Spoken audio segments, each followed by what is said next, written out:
হ্যাঁ, রেডিও খুললে দেখবেন কারি মোহাম্মদ উবেদুল হুজুর কত সুন্দর মধুর কণ্ঠে বলে, আল্লাহু আকবার, আল্লাহু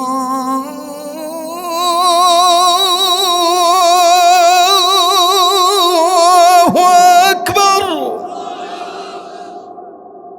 ভাল লাগে তো? হয়েছে তো? আরো দেওয়া লাগবে? আল্লাহু আকবার,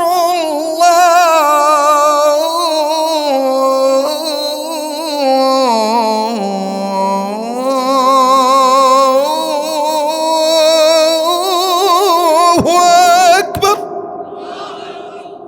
মারহাবা ক, মাশাআল্লাহ ক।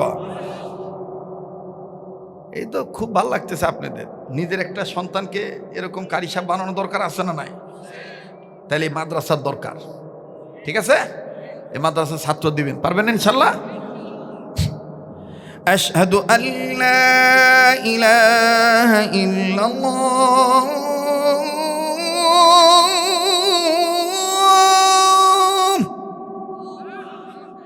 আশহাদু আল্লা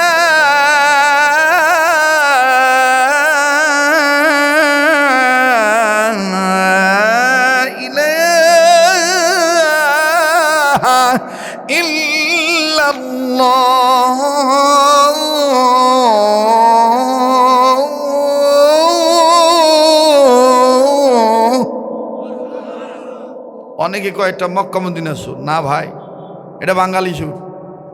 আরব আমিরাতে যখন আজান হয় ছোট বড় মসজিদে মক্কা মদিনায় মায়ার সুরে করুণ সুরে কয়, বলবো টাকা দিছেন কম না, যদিও ১,৫০০ টাকা বাকি হয়ে যাবে।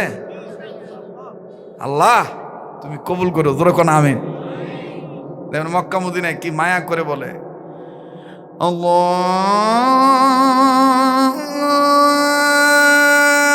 আকবার, আল্লাহু আকবার। ভাল লাগলো তো? হয়েছে তো? না না, শোনেন আমার ভাইরা, আমার দেশও আজান হয়। আমি একবার ওই বাগমারা থেকে ওয়াজ করে আসছি, তো ফজরের টাইমে মুরব্বীর আজান শুনে আমার আর ঘুম ধরছে। তাই আমি চিন্তা করলাম নামাজ পড়ি, নামাজ পড়ে চাষা মেয়ে জিজ্ঞেস করি, কে বা তোমার আজান কাকে? ওই মুরব্বী আমার চাইতে আরো বেশি রসি। তাই আমি নামাজ শেষ করতে, কাবা আজান এরকম কে? কয় বেতন চিনকে আজান সিংকে।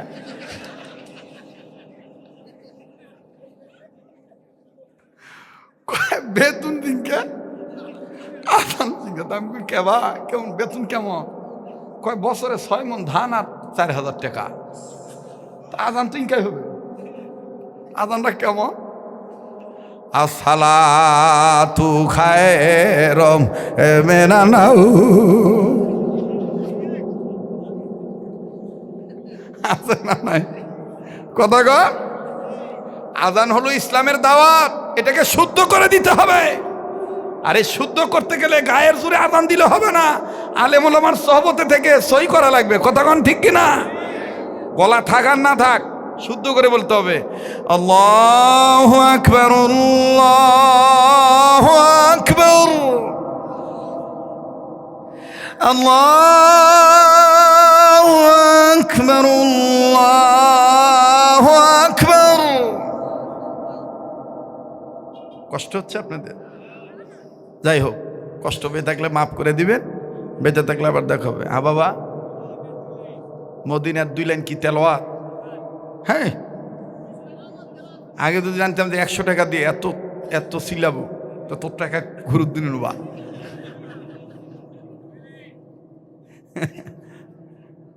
হ্যাঁ, দেখবেন কাবা শরীফের ইমাম শায়েখ আব্দুর রহমান, মাইকের জন্য হয়তো বা পুরাপুরি আমি নিয়ন্ত্রণে আনতে পারি নাই। কাবা শরীফের ইমাম শায়েখ আব্দুর রহমান সুদাইসি যখন তেলাওয়াত করে, তখন দেখবেন মায়াবী কণ্ঠে, কান্না বিজুর কণ্ঠে, বাঙ্গা গলার সাউন্ড দিয়ে বলে, আল্লাহু আকবার, আলহামদুলিল্লাহি রাব্বিল আলামিন, الرحمن الرحيم مالك يوم الدين إياك نعبد وإياك نستعين اهدنا الصراط المستقيم صراط الذين أنعمت عليهم غير المغضوب عليهم ولا الضالين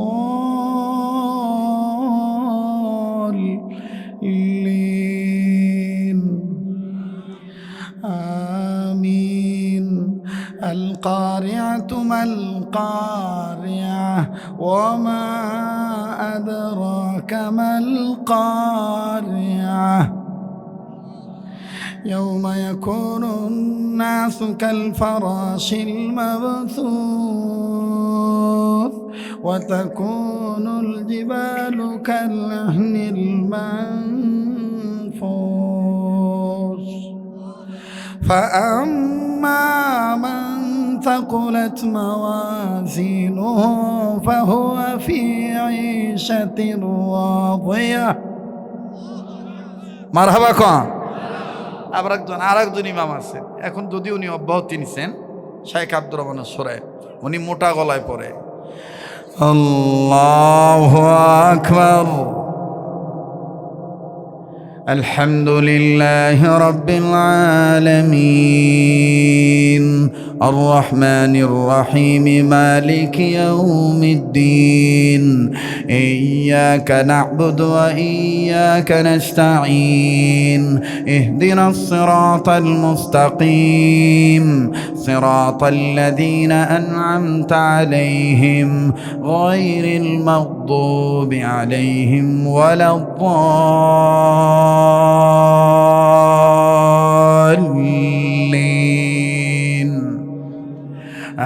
آمين القارعة ما القارعة وما أدراك ما القارعة মারহাবা কোন আবার দেখবেন মিশরের কারি আব্দুল বাসিত সাহেব যখন কোরআন তেলাওয়াত করে মনে হয় কলিজাটা ছিঁড়ে নিয়ে যাচ্ছে ঠিক কি না ইয়া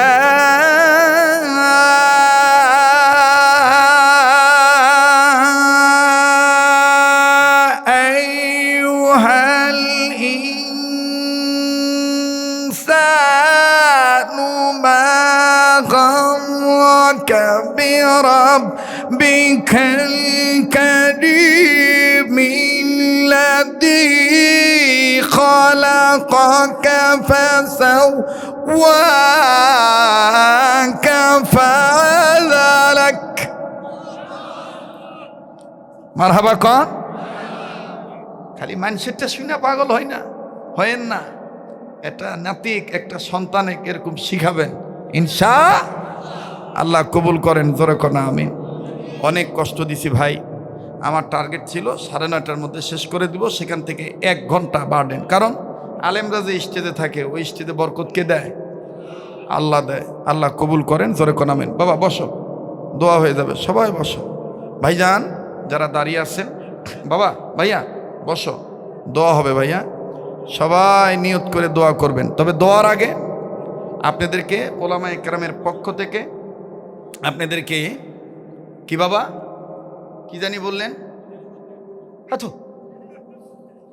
ওটা এমনি হবে নাকি রে যাই হোক যেটা বলতেছিলাম আমাদের সকল মানুষের চাওয়া পাওয়া 3টা বলেন কয়টা কথা কয় না কয়টা আবার কোন কয়টা 3টা নাম্বার 1 ও বাবা বাবা আরে প্রতিবন্ধী মানুষ দেখছেন কত কষ্ট করে আইসা ওয়াজে বসছে হ্যাঁ বাসা থেকে চিন্তা করতেছে কোথায় গেল এত রাত হইছে ফোন দিতেছে কোথায় রে তুই আল্লাহ শোনেন প্রতিবন্ধী সন্তান যদি কারো ঘরে থাকে আর এই প্রতিবন্ধী সন্তানের লালন পালন যদি শুদ্ধভাবে করে বিরক্ত না হইয়া প্রতিবন্ধী সন্তান কিয়ামতের ময়দানে বিনা হিসেবে জান্নাতে যাবে এদেরকে যারা লালন পালন করবে এদের সাথে যারা ভালো ব্যবহার করবে কিয়ামতের ময়দানে এই প্রতিবন্ধী সন্তান তাদেরকে নিয়েও জান্নাতে যাবে এজন্য আমাদের দেশের মহিলারা উল্টা বুঝে কয় কি পাপ করিস নু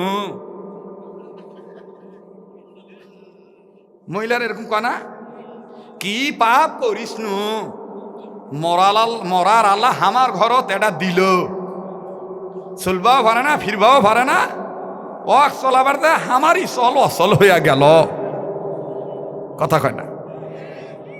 মহিলাদেরকে বলবো এই সমস্ত কথা বলবেন না, শুকরিয়া আদায় করবেন, কারণ দুনিয়ায় চিরদিন থাকা যাবে না। কথা বলেন ঠিক কিনা? তো যাই হোক, আমাদের তিনটা চাও পাওয়া।